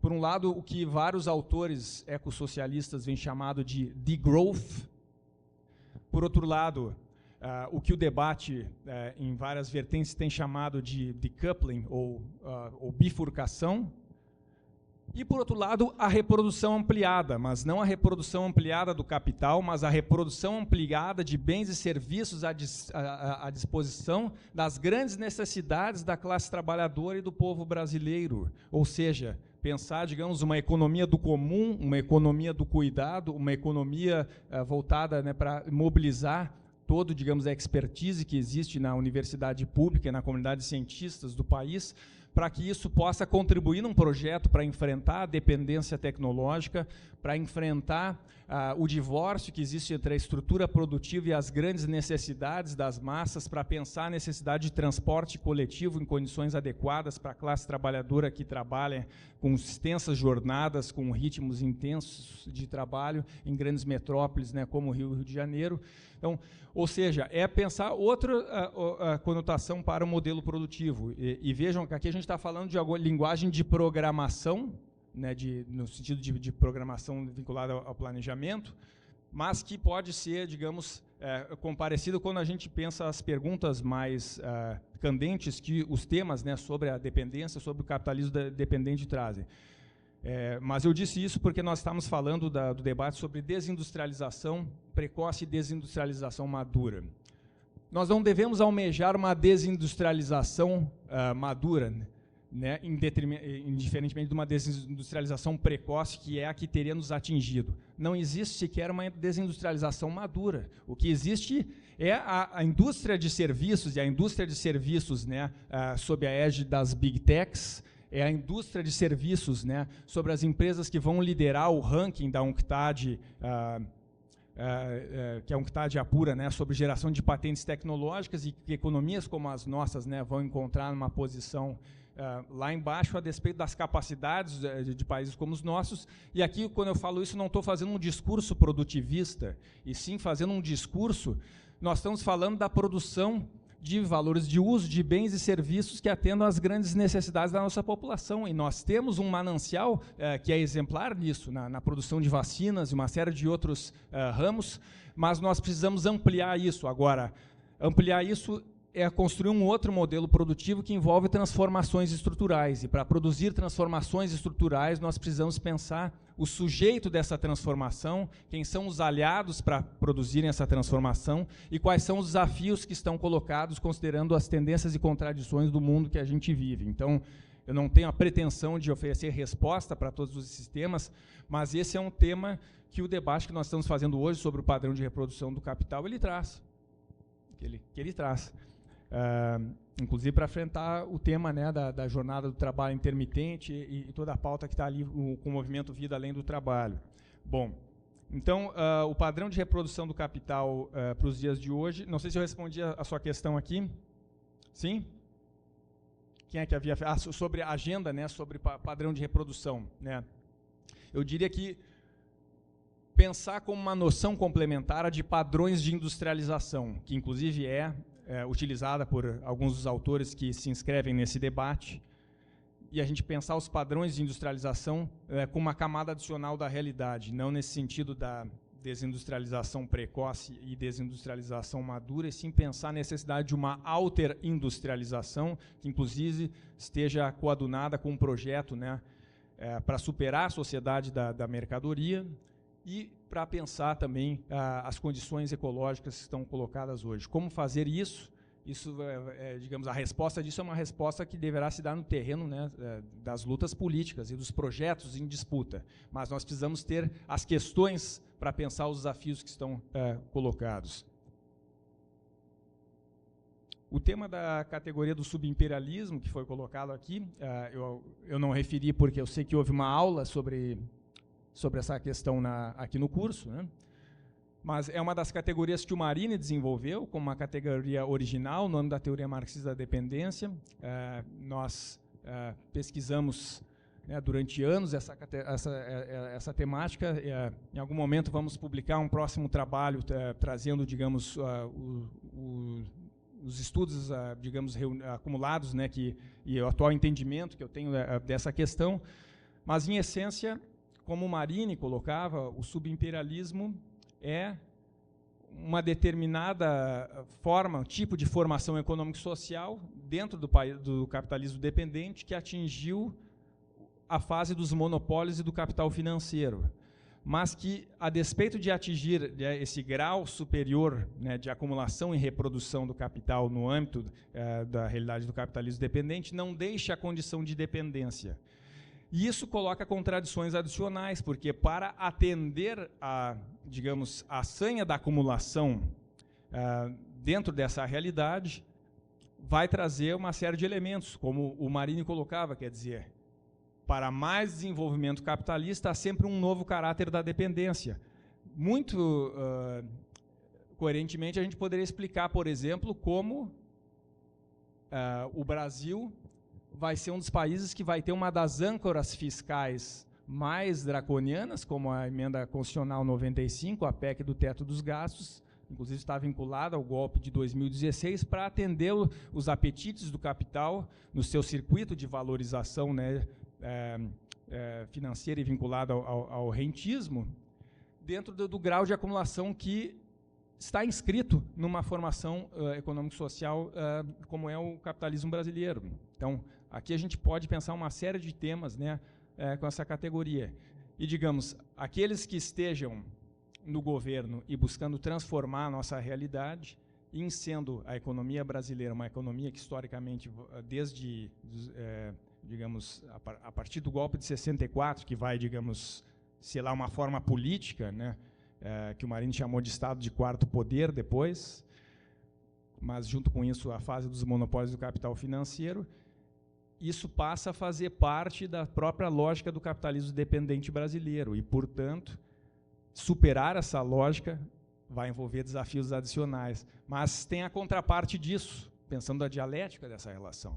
Porque o Brasil é um país que, ao mesmo tempo que vai ter essas contradições adicionais, no momento que as suas capacidades são colocadas a serviço de um projeto de transformação, e a gente pode ver isso em algumas iniciativas, mas quando se atue conscientemente para transformar essa realidade, o nosso país tem potencialidades maiores para ajudar a liderar um processo de transformação que nos leve, digamos, ao contribuir para emancipar a si próprio, contribua para emancipar o conjunto dos países, né, que estão submetidos às relações, né, que os poderes imperialistas e as relações de desenvolvimento desigual impõem à escala mundial.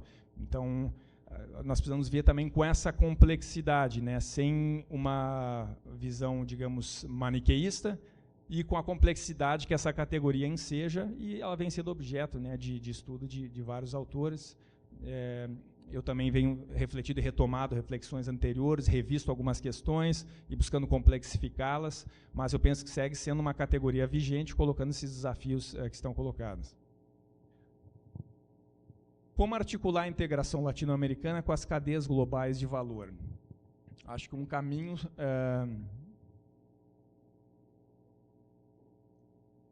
seria pensar como, a partir de um projeto de integração alternativa, se possa criar uma sinergia disso. Por exemplo, o Mercosul, e vários autores colocam isso, o embaixador Samuel Pinheiro Guimarães, no seu livro Desafios Brasileiros na Era de Gigantes, coloca das limitações de uma visão comercialista que tendeu a predominar no Mercosul, dado o contexto, né, que foi elaborado o bloco, né, que, digamos, com o triunfo do capitalismo neoliberal, que, digamos, não logrou ir além de um determinado elemento de integração, ainda que tenha sido um processo importante na história da região, como o próprio Marini reconhecia. Ora, se nós quisermos pensar alternativas frente aos desafios que estão colocados com a quarta revolução industrial e pensar, digamos, uma IA a serviço das necessidades da classe trabalhadora e não para nos fazermos escravos modernos do que essas tecnologias de controle impõem e colocam, nós precisamos pensar quais tecnologias nós desejamos, como nós vamos implementá-la e pensar, digamos, como se reúnem as capacidades conjuntas de uma realidade como a América Latina, que padece historicamente de mazelas comuns, mas é também uma comunidade de destino, no sentido de ser portadora da possibilidade de um projeto de transformação coletivo. Então, eu penso que a integração regional deve caminhar por aí, e nós pensarmos, esse tema ele é vital para ser pensado também.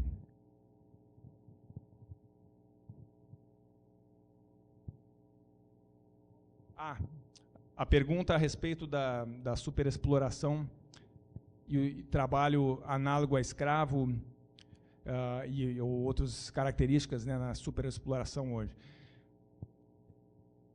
Esses são dados muito revoltantes da nossa realidade que a gente encontra e que a gente pode encontrar, inclusive, não somente no Brasil, né, mas em várias partes do mundo hoje, em que a gente vive uma crise estrutural, uma crise civilizacional. Eu sei que há um debate aqui, alguns podem não concordar, né, sobre a pertinência ou não de se utilizar a categoria da superexploração para pensar a relação, as relações que a gente vai encontrar em países centrais, mas nós poderíamos pensar, indo para outra realidade, mas para voltar para a nossa, a partir da sua questão, né? Hoje, os migrantes, seja indocumentados, seja até migrantes documentados, como nós vimos, né, uma trabalhadora separada, né, do seu bebê de forma violenta pela autoridade migratória, a polícia migratória dos Estados Unidos, criminalizando pessoas que contribuem para a produção da riqueza daquele país e que um discurso xenófobo, né, com o governo neofascista de Trump colocam. Na verdade, esses trabalhadores e trabalhadoras, eles são uma expressão além fronteiras da superexploração que existe historicamente na realidade dos países dependentes, e basta ver que, inclusive, tem países que chegam a ter a sua principal fonte de arrecadação oriunda das remessas dos migrantes. Aqui nós podemos pensar economias como El Salvador, economias como Guatemala, enfim, e são trabalhadores fundamentais para uma série de atividades. Recomendo o filme Um Dia Sem Mexicanos, do diretor Sérgio Aral, né? Não sei se já passaram aqui no Cinepet, é uma indicação que faz uma problematização mexicanos, mas nós podemos pensar migrantes, né, de várias nacionalidades latino-americanas e de outros lugares, que da noite para o dia desaparecem e a economia do país entra justamente em pane, dada a importância desses contingentes na produção de riqueza. E em condições de superexploração, não superexploração no sentido de mecanismo contratendencial às transferências de valor, como a gente tem aqui, que é uma das determinações da superexploração, mas superexploração no sentido da violação da sua corporeidade físico-psíquica, no sentido do, digamos, do desgaste exacerbado da sua energia vital, que coloca que o capitalismo cada vez mais impõe isso. E esse é o debate que nós vamos encontrar também, por exemplo, agora em Portugal, as eleições e toda a belíssima campanha que o Bloco de Esquerda está fazendo e colocando a questão do trabalho por turno, ou também a questão das rendas, né, dos aluguéis de temporada com as plataformas que fizeram subir e tornaram Portugal, que ao mesmo tempo que tem o menor salário mínimo da União Europeia, tem na proporção salário e preço da moradia a mais elevada. E o impacto que isso tem, né, para alguém poder constituir família, para alguém poder estudar, para alguém poder planejar a sua vida, organizar. Veja, são expressões que estão colocadas diante de toda essa realidade. Então, voltando para a nossa realidade brasileira, o tema que você colocou, nós podemos ter formas de trabalho análogo à escravidão se conectando com várias determinações da superexploração, o que muito nos revolta, nos espanta, mas essa é a realidade histórica de muitos lugares, né? Daí a importância de nós pensarmos, em primeiro lugar, né, colocar um limite, né, diques de contenção à superexploração, mas, a partir disso, elevar o nível de consciências, né, o nível de organização, para pensar formas alternativas de trabalho em que todos possam ter trabalho, trabalhar melhor, trabalhar menos e ter direito, né, à sua existência numa sociedade que cada vez mais torna as pessoas descartáveis, por mais que o capitalismo necessite e tenha o trabalho como a única mercadoria capaz de criar valor, né, e de fazer essa roda girar. Então, essa é a contradição que nós temos hoje e o desafio para que nós possamos, né, encontrar melhores dias. E eu tenho certeza que a teoria marxista da dependência ela tem muito a nos dizer sobre isso e também esse nosso debate. Mais questões?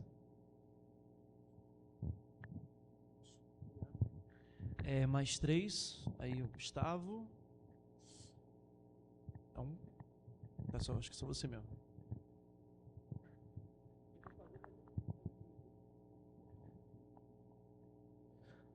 Primeiro, boa noite a todos, todas. Sou Gustavo, fiz mestrado em Ciências Sociais na Rural. Atualmente estou atuando como jornalista. Aí tem um caso em específico, assim, que o acréscimo que você colocou sobre a questão sob o poder do rentismo dentro do debate do padrão exportador de especialização produtiva me chamou a atenção durante a exposição, que era a questão da SEDAI, que está acontecendo um processo de privatização nos últimos anos, reforçado, né, nesse ano, e que eu, buscando escrever sobre o caso, eu acabei pegando diversas informações, como, por exemplo, desde 2020, né, com o novo marco do saneamento, vem um processo de o mercado privado saltar de 5% de domínio do saneamento no país para, ao final desse ano, a projeção de ser de 50%. Então, é uma expansão absurda, assim, de um mercado antes inexplorado, digamos assim, né, ainda que, enfim, tenha várias questões, mas que... E aí você vai ver quem que está dominando essa entrada são fundos, fundo de Singapura, fundo do Canadá, Coca-Cola, Ambev, BNDES Par, inclusive com a grande participação do BNDES, enquanto um banco que faz essas modelagens. E aí, no meio dessa leitura também do livro do Padrão de Reprodução do Capital, tem os aportes do Osório sobre conjuntura. E aí qual que é a questão mais específica, né? Como que a gente consegue analisar de forma mais concreta esses dados que a gente fica vendo na realidade de forma mais imediata e as sugestões que tem para a gente qualificar essa leitura nessa mediação que você coloca também entre Estado e política, imagino que esteja mais ou menos nesse âmbito, dessas transformações internas ao padrão de reprodução. E para além desses livros que eu pelo menos já consegui pegar, né, do Jaime Osório sobre conjuntura, se eu não me engano são 2, mas se tem outros aportes para esse nível de abstração, digamos, de leitura de realidade, você teria sugestão para a gente conseguir fazer essas transições, né, entre níveis de abstração com maior qualidade, que eu acho que vem sendo muito mal feito dentro da esquerda como um todo. É isso, obrigado.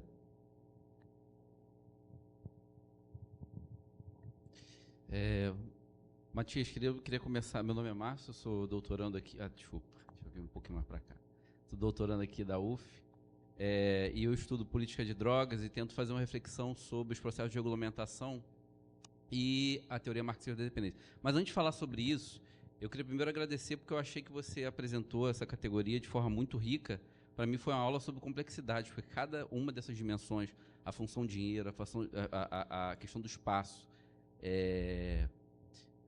a relação entre o Estado e a política, acho que abrem linhas e planos de pesquisas que são, acho que, absolutamente muito importantes para a gente pensar a realidade contemporânea hoje. Acho que a gente, inclusive, tinha que fazer uma grande visão internacional do trabalho aqui, uma grande visão do trabalho dentro da TMD para a gente avançar em todos esses temas, obviamente, junto com os movimentos sociais, para a gente, enfim, elucidar esse enigma de superar a dependência nas economias dependentes. Mas eu queria que você falasse um pouquinho sobre essa sua... você colocou um a mais ali no padrão de especialização produtiva sobre dominância do rentismo, né? E essa categoria do rentismo, quando você falou a primeira, eu falei assim, não, por que não sobre a égide do capital fictício?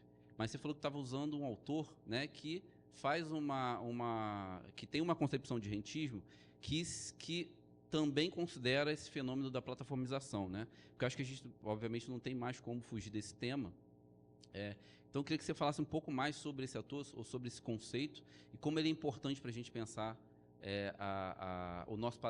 nossa quadra histórica dentro desse regime. E é isso, você já abordou aqui um pouquinho também, né? Como a gente não transformar, que essa que era a minha pergunta, acho que você falou um pouquinho, como não transformar essa integração regional em uma forma de subimperialismo, que eu acho que a gente corre esse risco. Enfim, quais desafios a gente tem para isso não acontecer? Fazer uma integração regional que realmente ataque as nossas necessidades sociais, e como tratar desse fenômeno da plataformização, da uberização, né, da integração de sistemas de máquinas, com a inteligência artificial e robotização usando nossa linguagem para a gente conseguir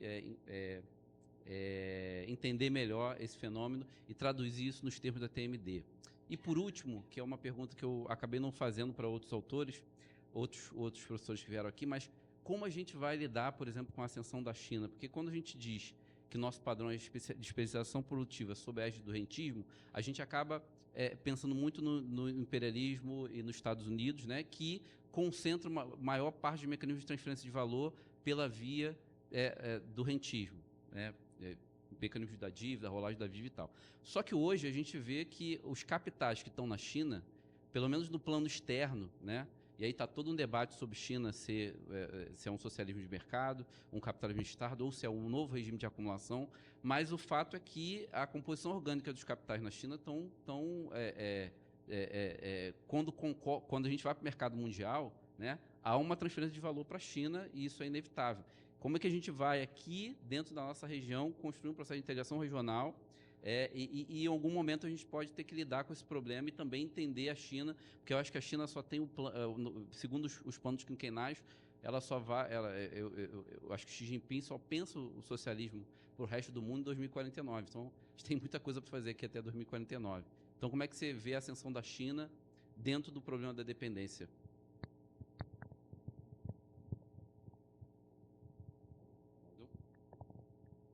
Temos mais perguntas, pessoal? Acho que não. Então.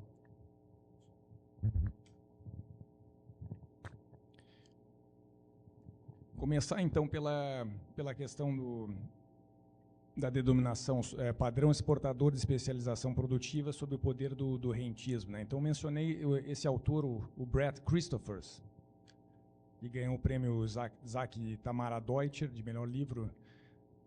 O livro tem um título mais chamariz, né? Capitalismo rentista, e aí depois vai falar, né, a lógica da produção, apropriação, mas é um trabalho que vai, digamos, propor uma categoria de rentismo, alargando a discussão que Marx faz na seção 7 do livro 3, o rendimento e suas fontes, e essa é a interpretação minha do livro, inclusive, né?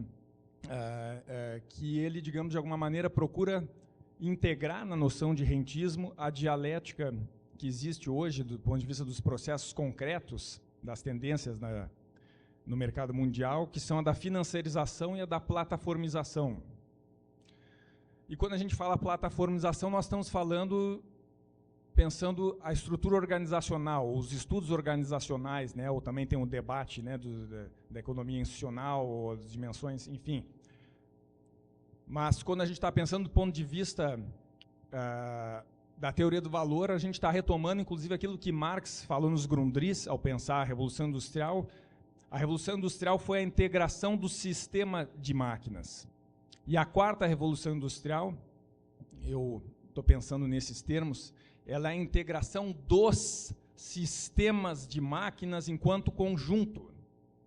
E tanto é assim que uma série de tecnologias que compõem a quarta Revolução Industrial, mas que numa leitura mais fenomenológica e reducionista, à la Klaus Schwab, né, este intelectual orgânico do Fórum Econômico Mundial de Davos, descreveu, né, as diferentes tecnologias da quarta Revolução Industrial, de alguma maneira apresentou um programa, mas que é um programa que o capital trouxe, né, como uma resposta às contradições desatadas na crise das hipotecas securitizadas subprime 2007 2008, e que nós poderemos chamar, inclusive, eu estou entendendo como a segunda mundialização.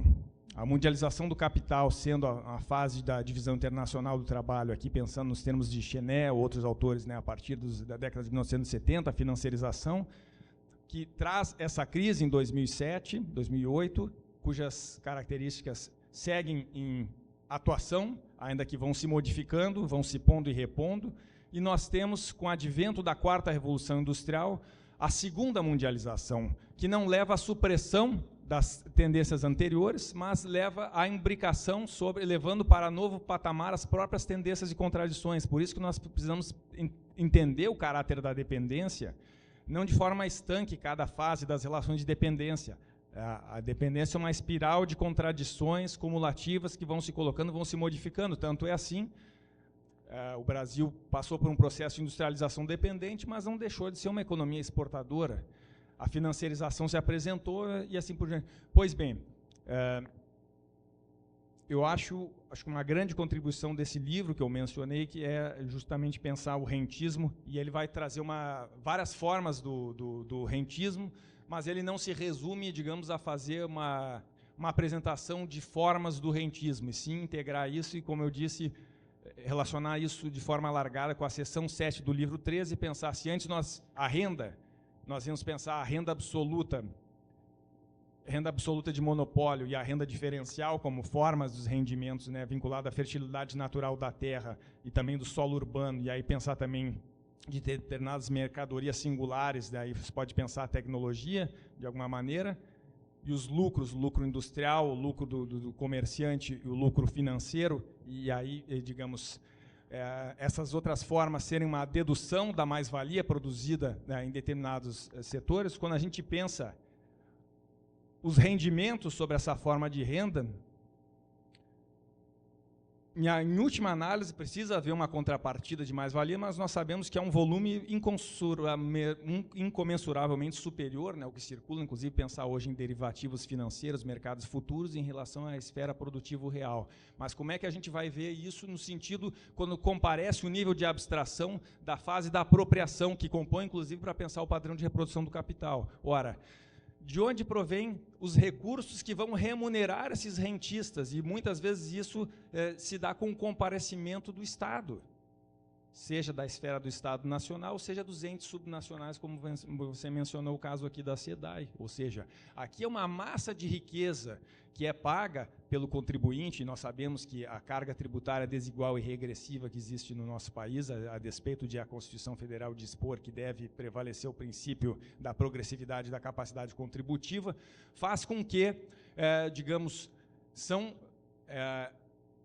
sangue nosso, do nosso trabalho, suor nosso, que flui através da arrecadação tributária e depois reflui de forma desigual. O Marinho discutia essa questão quando falava da superexploração, a redistribuição regressiva da renda, né? Renda aqui no sentido dos rendimentos, mas o comparecimento do Estado em determinadas características. Ele estava analisando durante a ditadura, período do chamado milagre, mas aqui a gente pode pensar dentro dessa relação. Então, essa noção alargada do conceito de rentismo, mas não alargada num sentido eclético, e sim num sentido coerente com a teoria do valor, ela pode ajudar a pensar como essa dialética entre produção e apropriação, mediante o concurso, o comparecimento do poder do Estado sob essa lógica, faz com que reflua riqueza produzida pela classe trabalhadora, ou inclusive o sacrifício de consumo, de acesso a valores de uso, bens, serviços, direitos essenciais, que vão estar, digamos, são parte alíquota da corporidade vital da classe trabalhadora,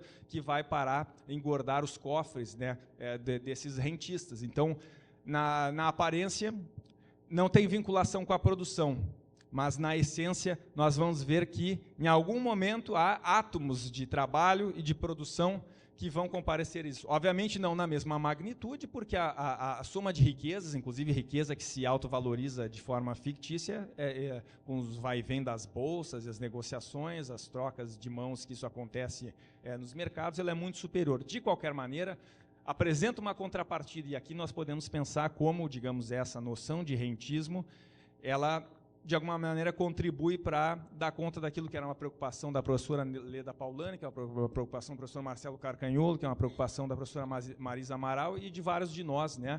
Pensar, então, padrão exportador de especialização produtiva sob o poder do rentismo, pensando essa questão. Então, quando você fala aqui, pensando uma companhia estadual de água e abastecimento, que foi privatizada e que há fundos que vão, digamos, dominar esse mercado, talvez você poderia utilizar isso e ver como isso faz parte também das dinâmicas que estão presentes nesse padrão de reprodução, inclusive em contextos regionais, né? Inclusive tem grupos de pesquisa utilizando a abordagem do padrão de reprodução do capital para estudar contextos específicos, né, na região Nordeste, no estado do Rio de Janeiro, em outros lugares. Também é um procedimento possível, e que essa abordagem nos coloca. Ela não é algo privativa, né, de pensar o capitalismo dependente enquanto conjunto. Ela surgiu nesse chão teórico. Agora, é algo que fica como uma serventia para pensar a nossa realidade, e aí, conforme o objeto de análise que você esteja estudando, você tem que pensar qual é o nível de complexidade em que ele se inscreve para transitar adequadamente nas suas mediações categoriais. Estado e política. Esse é um dos temas mais, talvez mais complexos, eu vejo, para pensar a nossa realidade.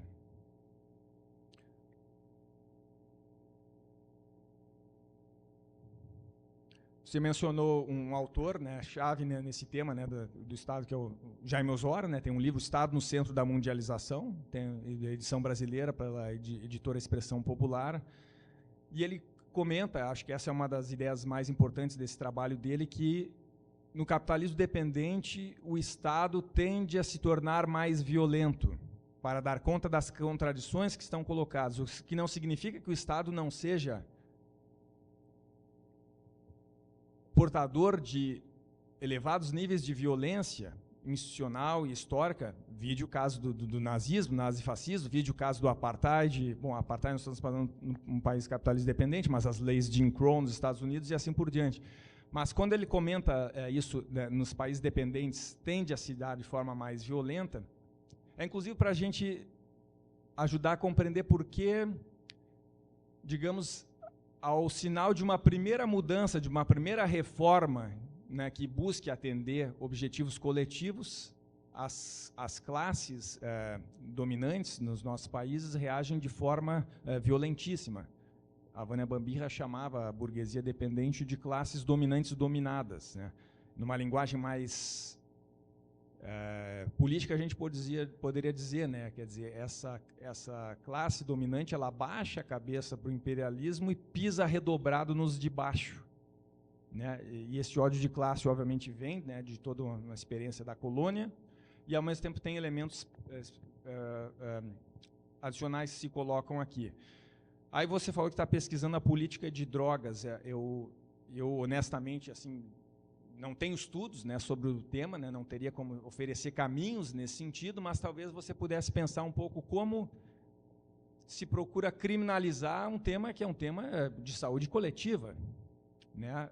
As pessoas em situação de adição, essas pessoas, digamos, isso é uma questão que tem sido visto como uma questão de saúde, e também a questão da política de drogas, pensar para além de um conteúdo moralizante e pensar num sentido mais abrangente. E vários debates vêm sendo feitos, né, a respeito da descriminalização da maconha, em vários países vem isso colocado.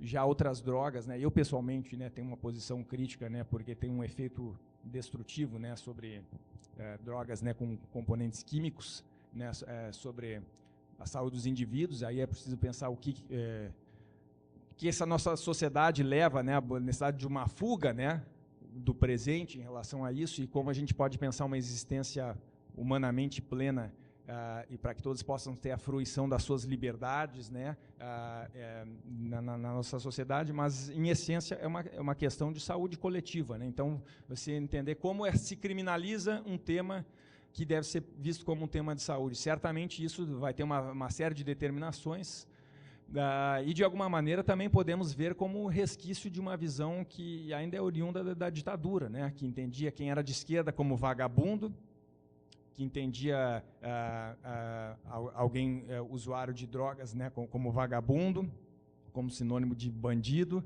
e assim por diante. E esse debate precisa ser colocado em outros termos, né? Então, acho que qualificar a discussão sobre o Estado vai ajudar a pensar as mediações, mas talvez daí você vai ter que, em algum momento, fundamentar isso nesse nível de abstração, mas é inevitável que você vai ter que aprofundar o estudo concreto disso, inclusive para ver, digamos, se a política de drogas ela tem especificidades nos países dependentes. Certamente tem, e tem estudos na bibliografia acadêmica que devem demonstrar isso, e aí você vê como relaciona essa questão com a dependência. Mas, só para não perder descontrair aqui, a Vânia, numa passagem do Capitalismo Dependente, e aqui sem moralizar a questão da dependência em relação a drogas, né, e sim pensar como saúde coletiva, mas ela dizia que a dependência é como alguém que é viciado, né, numa determinada droga, e que quanto mais a utiliza, né, mais vai fundo naquela viagem, porque ela comentava a reprodução ampliada da dependência, né? Então, mas esse é um tema que foi ali desenvolvido. Lamento não ter mais questões, mas certamente tem estudos de referência, né, que você pode verificar, e vejam quantos temas podem ser abordados, né, pensando essa questão do capitalismo dependente, né? Talvez um trabalho poderia citar o livro da professora Joana das Flores, né, que é Meninas do Tráfico, e fez estudos comparados, se eu não estou enganado, né, comparando a realidade no Rio de Janeiro e no México, né? Então, ela também tem aproximações com a questão da dependência e pensar dois países latino-americanos, né, nessa realidade. Tá bem? A questão da China. Acho que a China é um desafio na análise. Quem é que fez essa pergunta? Da questão da China, né, que desafia, né, os autores, né, sobre como melhor interpretá-la. Eu vou dizer a minha posição pessoal, né. Eu discordo de quem utilize, digamos, caracteriza a China como um imperialismo. Eu acho que isso seria, de alguma maneira, congelar uma categoria de análise. Eu penso que a China é um país que apresenta um hibridismo de formas e, digamos, que veio a se tornar a potência que é, porque fez uma revolução que mudou o caráter da sua formação econômico-social e depois se reintegrou ao mercado mundial a partir das reformas de Deng Xiaoping e depois, subsequentemente, ingressando à Organização Mundial do Comércio no ano 2000, mantendo sob controle público o planejamento e uma série de outros objetivos e, digamos, obviamente apresenta contradições, como inclusive vários outros países que fizeram revoluções, como Cuba apresenta contradições, como a União Soviética apresentou contradições, né, no período em que perdurou o Estado soviético, né? Então, essa é uma primeira ressalva que eu faria. Agora, como lidar, digamos, considerando que a China é a potência econômica do século XXI, o Brasil é um país dependente, e Brasil e China participam e lideram juntos uma colisão fundamental hoje, um ator, que são os BRICS, né? Eu acho que o desafio reside mais na parte nossa no Brasil do que em relação dos chineses. Os chineses estão buscando o seu caminho, fazendo as transformações na maneira como pactuam internamente, né, na sua autodeterminação, na sua sociedade. Acho que o desafio nosso no Brasil, eu sei que isso é preocupação do corpo diplomático brasileiro, assim como de várias autoridades, é que o Brasil procure, dentro dessa parceria, usufruir de medidas alternativas que outras potências não oferecem, como, por exemplo, transferências tecnológicas que estão sendo debatidas agora nas reuniões, né, com a presença do presidente Lula em viagem à China e outros elementos. E há muitos outros aspectos que eu acho que precisam avançar e que devem estar amparados num projeto para a gente pensar uma transformação produtiva do Brasil que enfrente as relações de dependência e que pense a América Latina, digamos, como compartilhando uma realidade comum e que o Brasil tem um papel, né, a partir de uma liderança da América Latina sem hegemonia, né, e sim uma liderança construtiva, como alguém dizia aqui, né, para não reproduzir o que o Marini chamava da questão do subimperialismo. Então, esse é um desafio, e acho que é uma possibilidade que está colocada. E na relação com a China, então, acho que esse é um desafio, né, ir além da especialização desigual, porque há uma divisão interbloco, né, entre produtos de maior intensidade tecnológica e de menor intensidade tecnológica, que reflete, de certa maneira, a pauta do comércio exterior brasileiro. Então, modificar isso exige apresentar propostas como parte de um projeto para aquilo que nós referimos em algum momento anterior da nossa fala. Não somente uma neoindustrialização, mas mais do que isso, uma alterindustrialização. E essa alterindustrialização deve ser um projeto que busque transformações estruturais para saldar a enorme dívida social que existe historicamente nos nossos países dependentes. Mais do que isso, só a política concreta, né, vai poder responder, mas eu vejo esperanças, esperançoso o papel que os BRICS têm e que ainda virá a ter ainda mais, dentro das contradições que estão colocadas, e acho que nós não estamos condenados a viver permanentemente sob o ódio neofascista e esse ciclo ainda que paira sobre nós e que é um desafio às forças que almejam uma mudança para a nossa realidade no Brasil, na América Latina, no mundo. Temos todos o dever de construir coletivamente. Então, assim que eu responderia a tua questão.